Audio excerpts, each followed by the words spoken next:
Bismillahirrahmanirrahim. Assalamualaikum warahmatullahi wabarakatuh.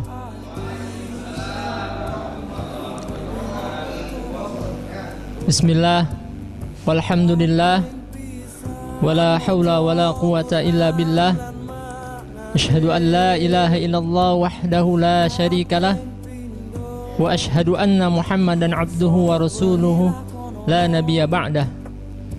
Allahumma salli wa sallim wa barik ala hadzal nabiyil karim Sayyidina Muhammadin wa ala alihi wa sahbihi ajma'in. Amma ba'd. Yang sama-sama kita hormati dan kita muliakan guru pembimbing kita Al-Ustadz Ahmad Rafi Syamsuri LCMA. Kita doakan mudah-mudahan dipanjangkan umurnya oleh Allah Subhanahu wa taala, diberkahi keluarganya, ditambahi ilmunya, dan ditambahkan rezekinya.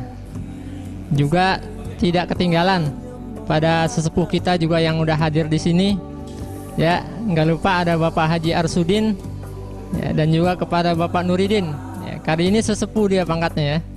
Ya, nggak lupa juga kita doakan mudah-mudahan Allah Subhanahu wa taala panjangkan umurnya di dalam taat kepada Allah Subhanahu wa taala, diberikan kesehatan, ditambahkan rezekinya, tambahkan ilmunya. Khusus Bapak Nuridin, tambahin jodohnya.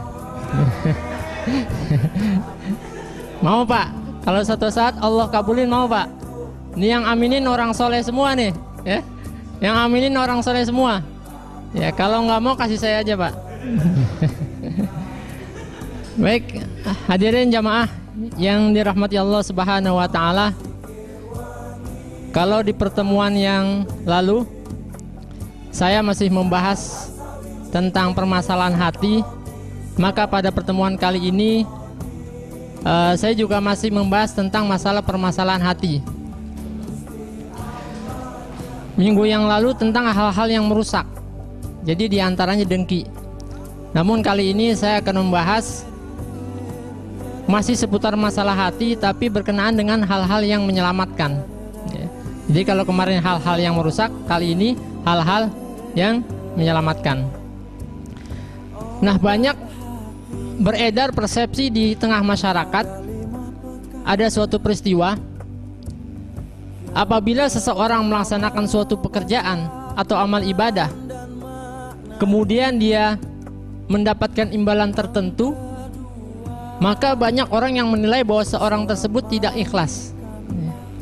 Begitu juga sebaliknya, ada orang yang melakukan suatu amal ibadah, kemudian dia tidak meminta atau bahkan tidak peduli dengan imbalan, itu dikatakan sebagai orang yang ikhlas. Nah, ini sebenarnya salah persepsi gitu. Kenapa? Karena keikhlasan itu merupakan perbuatan hati, amalan hati. Yang tahu hanya pelakunya dan Allah Subhanahu wa taala. Betul nggak? Ya. Kalau keseharian tuh kayak supir bajai, ya. Bajai itu kalau belok yang tahu supir, penumpang sama Allah Subhanahu wa taala. Betul nggak? Pernah jalan di belakang bajai? Nggak ada yang tahu ke kanan ke kiri, nggak ada yang tahu kanan aja gitu. Nggak pakai lampu sen. Itu perumpamannya begitu. Nah, ikhlas ini ya, ikhlas itu, makna dari ikhlas itu adalah memurnikan ketaatan kepada Allah Subhanahu wa taala atau beramal hanya mengharapkan ridha Allah Subhanahu wa taala. Itu makna ikhlas. Nah, hadirin jamaah rahimakumullah, dalam kesempatan yang singkat ini saya akan memberikan dua saja keistimewaan, keutamaan orang yang ikhlas. Dua, jangan banyak-banyak ya, karena dikit lagi ya, maghrib ya. Yang pertama, keutamaan orang yang ikhlas itu dia akan terhindar, terbebas dari tipu daya dan godaan syaitan. Kenapa dia bisa terbebas dari godaan syaitan?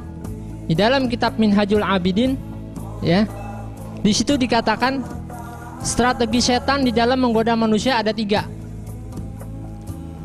Yang pertama, ini untuk orang yang keimanan dan keilmuannya bisa ditakar, sedikit.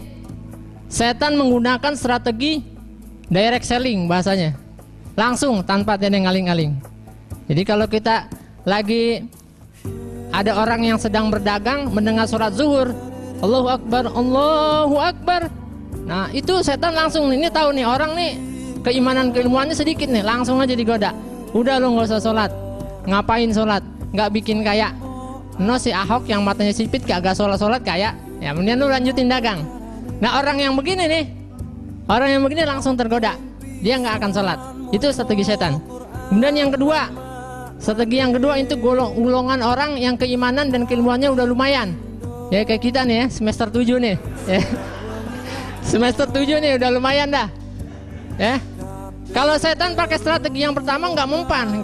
Ibrahim digoda pakai strategi yang pertama nggak mempan ya, nggak mempan ya. Tapi setan menggunakan strategi menunda-nunda.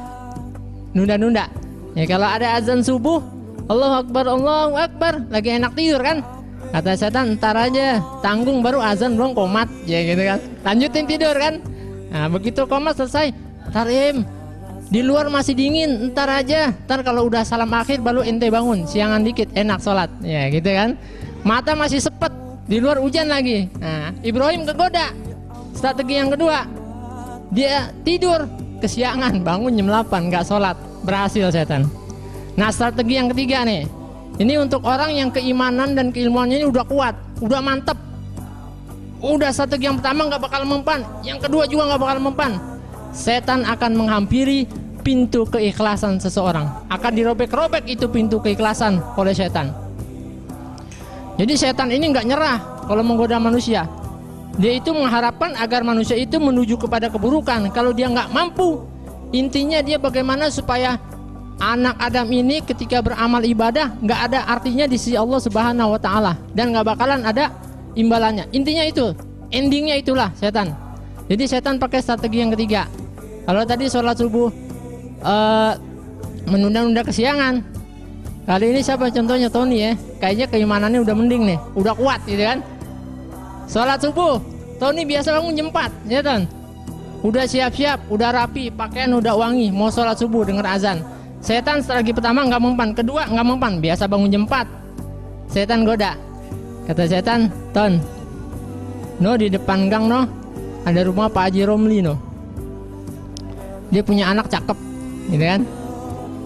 Ntar di depan rumah Pak Haji Romli jalannya lamain ya, tengehem dikit gitu kan ya. Biar didengar sama Pak Haji Romli ya kan. Kalau Pak Haji Romli tahu ente bangun pagi mau sholat subuh jamaah ke masjid, kali aja ente diangkat jadi mantu. Nah ini strategi setan. Kalau dia nggak paham ini godaan setan, begitu sampai rumah Pak Haji Romli dia tengehem, jalannya dikosek-kosek dikit, ya. Biar dengar. Siapa itu? Oh Tony. Diikutin kemauan setan, diikutin, dia kena nggak?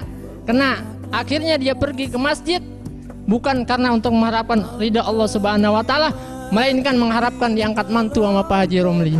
Ya. Itu strategi yang ketiga. Makanya kita mesti hati-hati. Kalau setan menggoda manusia nggak mau kalah, kita juga dalam melaksanakan kebaikan jangan kalah, jangan nyerah. Apa aja kita lakuin, yang penting benar. Itu yang pertama ya. Keistimewaan orang yang ikhlas itu dia akan terbebas, terhindar dari godaan setan. Yang kedua, yang terakhir, orang yang ikhlas dia akan selamat dari berbagai macam fitnah dunia. Dia akan selamat. Di dalam buku kuliah akhlak, Kuliatul Akhlak kalangan Dr. Yunar Ilyas, di situ ada hadis Rasulullah SAW yang mengatakan tuba lil mukhlisin, sangat beruntung orang-orang yang ikhlas. Siapa mereka? Alladzina idza hadaru lam yu'rafu, apabila mereka hadir mereka tidak dikenal. Wa idza ghabu lam yaftaqadu, apabila mereka enggak kelihatan, apabila mereka pergi mereka enggak dicari-cari. Ulaika masabihul uda, mereka adalah pelita. Tanjaliya anhum fitnatan zulman, mereka akan selamat dari berbagai macam fitnah. Orang yang ikhlas dia akan selamat dari fitnah harta. Kalau suatu saat dia kaya, suatu saat dia sukses, dia tidak akan sombong. Dia tidak akan menggunakan hartanya untuk kepentingan yang jahat. Dia akan menggunakan hartanya untuk di jalan Allah Subhanahu Wa Taala.